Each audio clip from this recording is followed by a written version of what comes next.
इंसान बड़ा होखे या छोटा होखे, अमीर होखे या गरीब होखे, माई त मने माई होखेली।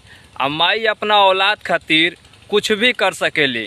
यार एगो हम वीडियो देखनी ह जौन भाई एगो गाना गइले बान, अब बहुत गरीब बान, अब बहुत मने हम सोचतनी कि लाचारे होइहन बेचारा, उनके मदद ना मिलत हो कि। तब भाई लोग ये भाई के जब हम गायकी देखनी ह तो इतना हमार दिल खुश हो गइल कि बतावा भाई मने एगो मने दोनों आँख से वो एथू बान। माने हम ना कहम भाई, तो हम लोग खुद वीडियो में देख सकेला जाके उनकर आँख मने कोनो काम के नहीं खे। आ माई के देखो कि मने उनकर सर पर से हाथ मने हटल है ना।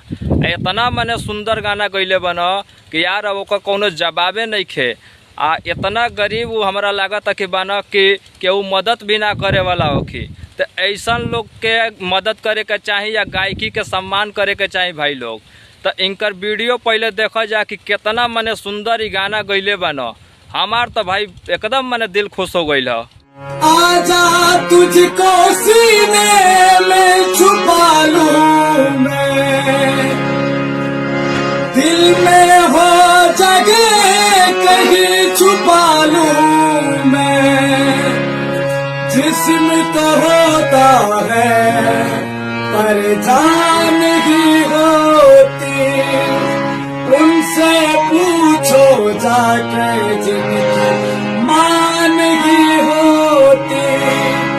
पास बुलाती है, खप की सुलाती है, याद तुम्हारी जब जब मुझको आती है,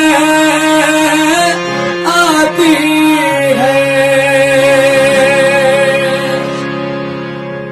तो देखला जना भाई के वीडियो, ऐसन लोग के सपोर्ट करे के चाही भाई लोग।